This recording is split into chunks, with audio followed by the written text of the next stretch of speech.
Hello दोस्तों, स्वागत है आपके अपने यूट्यूब चैनल विशाल टेक्निकल जोन में।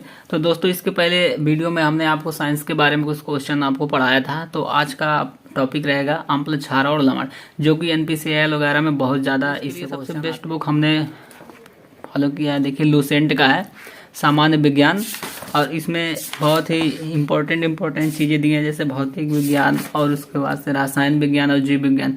जीव विज्ञान से तो क्वेश्चन आता नहीं है, लेकिन रसायन विज्ञान से क्वेश्चन आता है। तो इसी बुक को हमने फॉलो किया है। बहुत ही बढ़िया बुक है लूसेंट का। तो चलिए वीडियो को शुरू करते हैं, देखते हैं।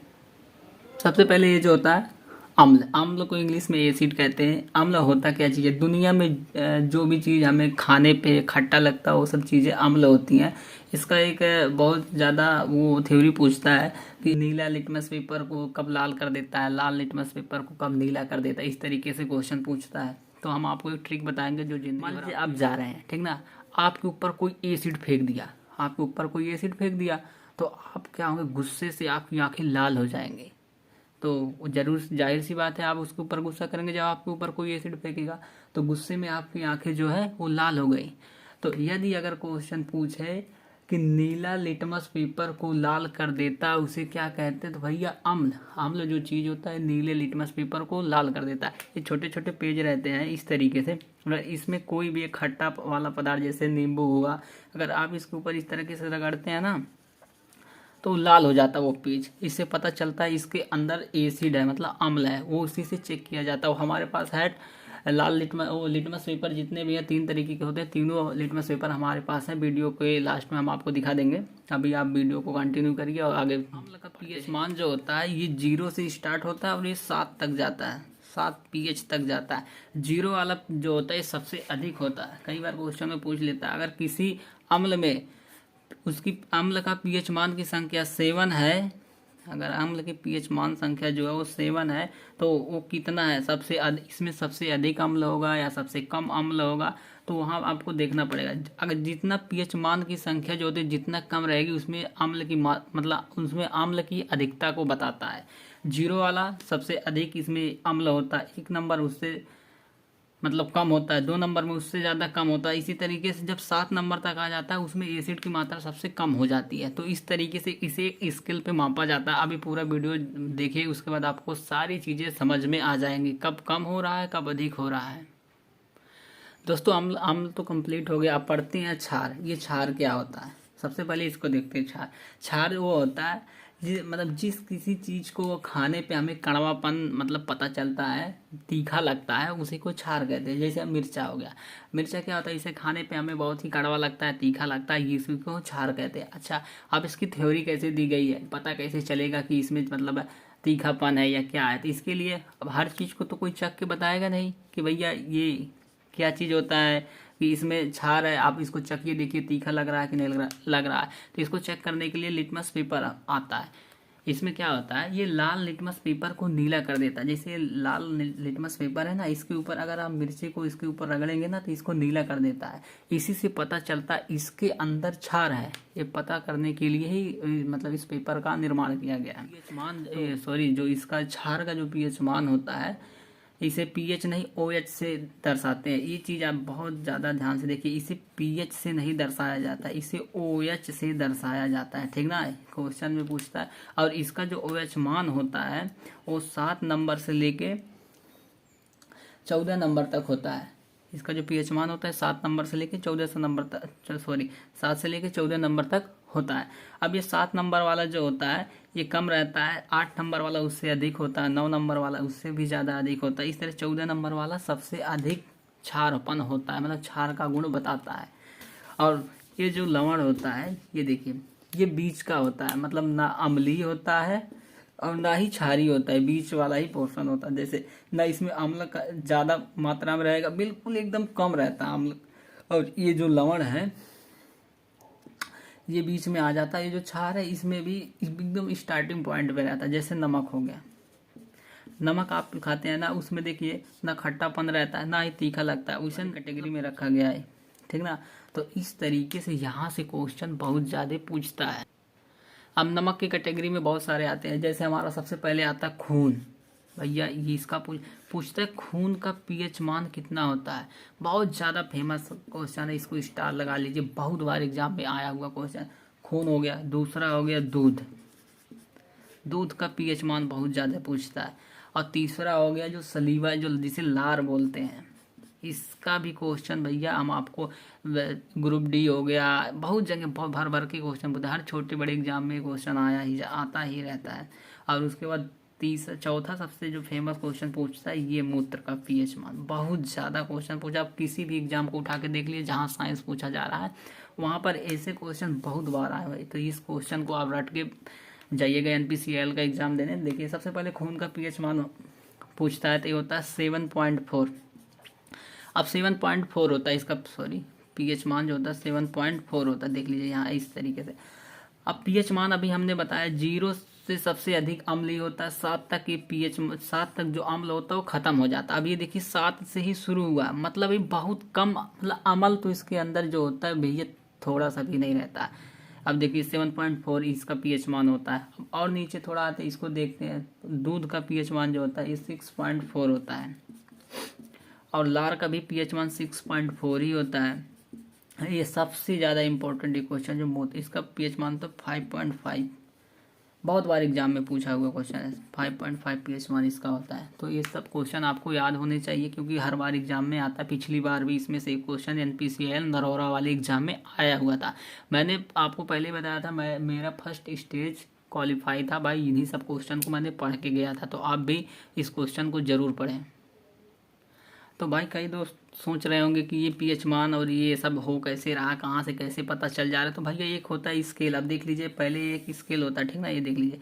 इस स्केल की खोज सोरेनसन नाम के एक वैज्ञानिक थे, उन्होंने किया था। तो जैसे ये स्केल होता है, सॉरी ये तो सेटी स्क्वायर का एक छोटा सा पार्ट है। जैसे ये स्केल इस पर छपा हुआ है, देख लीजिए इस पर। तो हम इसे स्केल की मदद से इजिली अपना ड्राइंग जो है ड्रा कर लेते हैं। तो उसी तरह इस पीएच मान स्केल, इसे भी पीएच मान स्केल कहते हैं, इसे भी पीएच मान स्केल कहा जाता है, ठीक ना दोस्तों। तो ये स्केल जो होता है इसमें नंबरिंग की रहती है इस तरीके से, ठीक ना। इस तरीके से हम आपको नंबरिंग कर देते हैं, ठीक। ये देखिए, ये बीच का जो है 7 है और बाकी यहाँ पे 14 है, ये 8, 9, 10, 11, इस तरीके से 14 इधर हो जाएगा, इधर 5, 4, 3, 2, 1, सॉरी ये 0 तक जाता है पूरा। इस 14 तक मतलब ये रहता है। अगर इस तरीके से यहाँ तक, तो भैया ये अम्ल बताता है, और ये बीच वाला जो पोर्शन है ये लवण को बताता है, ठीक ना। और इधर वाला जो है ये क्षार को बताता है। तो इस तरीके से मतलब ये चीज़ें पूछी जाएंगी तो आपको बताना है। ये 0 नंबर वाला जो है इसमें सबसे ज़्यादा अम्ल होता है। जैसे इधर बढ़ते हुए आएगा तो इधर अम्ल की मात्रा कम होती जाती है, तो एक समय ऐसा आ जाएगा कि वो पूरी तरीके से खत्म हो जाता है, न्यूट्रल हो जाता है, तो उसी को हम लवण बोलते हैं। जैसे नमक हो गया हमारा, नमक का रासायनिक सूत्र NaCl होता है, सोडियम क्लोराइड, ठीक ना। ये क्वेश्चन बहुत बार पूछेगा एग्जाम में, इसको भी आप ध्यान में रखिएगा। उसके बाद इधर जैसे आएगा वो हो जाएगा क्षार। तो क्षार यहाँ से स्टार्टिंग होता है, 8 में थोड़ा रहेगा तो क्षार, 9 में बढ़ेगा, फिर 10 नंबर, इस तरीके जितना आगे बढ़ेगा उसमें क्षारपन बढ़ता जाएगा, ठीक ना। तो इसके क्वेश्चंस में भी बहुत सारे आते हैं, उसको क्वेश्चन थोड़ा देख लेते हैं, न्यूमेरिकल टाइप के जो क्वेश्चन होते हैं दोस्तों। इस तरीके से क्वेश्चन एग्जाम में पूछते हैं। जैसे क्वेश्चन कह रहा है किसी बिलियन में H प्लस 10 पे घाती 3 है तो इसका पीएच मान क्या होगा। तो इसके लिए दोस्तों फार्मूला आता है लॉग, इस तरीके से माइनस लॉग H प्लस, इस तरीके से दुनिया भर करके रहता है। इसमें कुछ होता नहीं है, बस इसमें फार्मूला जिसको याद रहता है वो इसमें पुटअप करके वो आंसर निकाल लेता है। लेकिन हम आपको फार्मूला यहाँ पे नहीं सिखाएंगे, ठीक ना। अब डायरेक्ट हम सीधे आंसर निकालना बताएंगे। देखिए कैसे निकाला जाता है। पहले आपको पता होगा पीएच मान 0 से स्टार्टिंग होता है और 14 नंबर तक जाता है, ये आपको हमने पहले ही बताया था। अब इसमें देखिए पूछा क्या है, 10 पे घाते -3 है, तो पूछा है इसका पीएच मान कितना होगा, ये पूछा ना। तो एक चीज़ आप ध्यान में रखिएगा, जितना ये पावर लगा रहता है ना, जितना पावर लगा रहता है वही इसका आंसर हो जाता है। कुछ फार्मूले में नहीं पुटअप करना, जितना ये आंसर ऊपर पावर लगा वही इसका आंसर हो जाता है। इसका आंसर हो जाएगा 3 पीएच मान, इसका पीएच मान जो होगा वो 3 होगा। तो लेकिन ये चीज़ें आप इसको देख के जल्दीबाजी मत कीजिएगा, क्योंकि आगे अभी और तरीके से हम आपको क्वेश्चन सॉल्व कराने वाले, उसमें आपको बताएंगे कि जैसे ये 14 है, कभी कभी क्या होता है कि 10 दे देता है, 12 दे देता है, तो किस तरीके से उसका पीएच मान होगा। हर जगह ये फॉलो नहीं होगा, जिस जगह जिस क्वेश्चन में होगा हम आपको बता दे रहे हैं, ठीक ना। तो बढ़ते हैं नेक्स्ट क्वेश्चन की तरफ। तो दोस्तों देखिए नेक्स्ट क्वेश्चन है, इसमें पूछा है H प्लस बराबर 10 पे घाते -4 का pH मान कितना होगा। ठीक है, अब ये 10 पे घाते -4 क्यों इसको इस तरह लिखा जाता है, देख लीजिए। अगर किसी भी पावर के ऊपर मतलब इस तरीके से अगर 10 है, इसके नीचे से अगर 4 बार 0 है तो जब ऊपर जाता है तो माइनस में हो जाता है, क्योंकि कई बार क्वेश्चन में इसी तरीके से लिखा रहता है, तो उसका pH मान पूछ लेता है, तो लड़के कन्फ्यूज हो जाते हैं। चलिए इसी क्वेश्चन को हम लेते हैं, इसी क्वेश्चन को हम और थोड़ा टफ बनाते हैं, फिर देखते हैं क्या। मान लीजिए 10 है, पूछे 10 पे, हाँ ठीक है, 10 पे मतलब यह 10/10,000 का pH मान कितना होगा। अब देखिए नीचे जितना 0 है इसको ऊपर ले जाइए और उस पर वो पावर लगा दीजिए। अब देखिए जैसे ऊपर जाएगा तो 1 2 3 4, तो ये हो जाएगा -4, तो इस क्वेश्चन ये बनेगा 10 पे घाते -4 का pH मान क्या होगा। इसी तरीके से क्वेश्चन का आपको कन्फ्यूज करता है, अभी आगे इस तरीके का भी क्वेश्चन आएगा, तो इसका pH मान कितना होगा। तो हमने आपको बताया है जितना पावर रहेगा वही उसका आंसर हो जाएगा। माइनस है तो माइनस से इसको हटा के सीधा प्लस में लिख दीजिए, इसका pH मान 4 हो जाएगा। तो चलिए नेक्स्ट क्वेश्चन ये रहा, बहुत ही मज़ेदार क्वेश्चन पूछ रहा है n/10 पे घाते 9 का ये सोडियम हाइड्रोक्साइड का pH मान क्या होगा। अब देखिए pH मान क्या होगा। अब आपको पहले बताए थे अगर 0 से लेकर 7 तक आता है तो उसे अम्ल कहते हैं, और अम्ल को pH से ही इंडिकेट किया जाता है। अब ये तो 9 यहाँ पे आ गया, तो अब क्या होगा, तो कुछ नहीं करना है। देखिए इसको आपको बता देते हैं, ये सबसे पहले इसको तो इस तरीके से आपको लिख लेना है, n पे घाते 9, ठीक। उसके बाद ये जैसे नीचे है ऊपर जाएगा, तो ऊपर जब जाएगा तो 10 पे घाते -9 हो जाएगा। अब ये 9 है तो ना, क्योंकि वैसे तो हम जब क्वेश्चन आपको बताए थे तो सीधे पावर लिख देते थे, इतना pH मान होता है, ये 9 pH मान होता है, ठीक ना। अब ये तो होगा नहीं, क्योंकि pH मान जो होता है इसका लास्ट वैल्यू जो होता है 7 होता है, तब तो ये तो 9 आ रहा है, तो इसका मतलब ये गलत है। तो गलत नहीं है, बस इसमें कुछ नहीं करना। देखिए टोटल 0 से लेके कहाँ तक होते थे 14, अभी ये 9 है, ठीक ना, तो कुछ नहीं करना है। 14 में से जो है 9 को माइनस कर देना है, कितना आ जाएगा 5। तो इसका pH मान जो राइट आंसर हो जाएगा वो 5 हो जाएगा। तो इस तरीके से भी क्वेश्चन आपको कंफ्यूज करने के लिए एग्जाम में आता है, तो इस चीज़ को आप ध्यान से देखिएगा और क्वेश्चन एकदम पूरा सोच समझ के आंसर टिक करिएगा। तो बढ़ते हैं नेक्स्ट क्वेश्चन की तरफ। तो दोस्तों देखिए एक और क्वेश्चन है, इसमें पूछ रहा है H+ आयन की सांद्रता 1/10,000 है, तो इसका OH मान कितना होगा। OH मान कितना होगा, तो देखिए आप OH मान आपको बताए थे 8 नंबर से लेके 14 नंबर के बीच में जो नंबरिंग आएगा वही OH मान, उसी को कहते हैं, अर्थात वो जो होता है वो क्षार होता है। तो यही चीज़ इस क्वेश्चन में पूछा हुआ है। तो सबसे पहले इस क्वेश्चन को बनाएंगे। देखिए 1/10,000 है, तो इसको कुछ नहीं। दोस्तों एक क्वेश्चन और है, देखिए H+ आयन की सांद्रता 1/1000 है, 1/1000 है, तो इसका OH मान कितना होगा। तो अभी हमने आपको बताया था OH मान जो होता है वो 0 से लेकर 14 तक पूरा मतलब pH मान स्केल होता है। तो इसमें OH मान जब पूछता है तो ये 7 से ऊपर होता है, ठीक ना। तो यानी अब ये कहने का मतलब ये है कि जो इसकी वैल्यू आएगी pH मान की वो 7 से अधिक रहेगी और 14 के अंदर ही रहेगी, तो वो pH मान वैल्यू मानी जाएगी।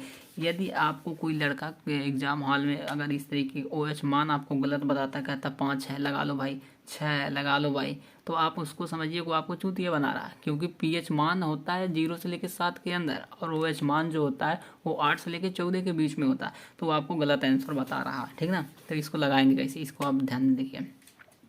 तो 1/1000 है, सॉरी 1/10,000 है दिया हुआ है, तो जितनी बार 0 है वही उसका आंसर होगा। इस तरीके से हम pH मान में करते थे। अब देखिए ये 4 बार 0, तो इस तरीके से 4 अगर लिख के OH लिख देंगे तो ये क्या सही माना जाएगा, नहीं, क्योंकि जो OH मान होता है वो हमेशा 8 से अधिक होता है। तो ये तो 4 आ गया, अब इसको कुछ नहीं करना। अब 14, तो जो 0 से लेकर 14 तक इसका स्केल पे मान दिया रहता है, 14 में से और जो 4 आया इसी को घटा देंगे तो बच गया 10।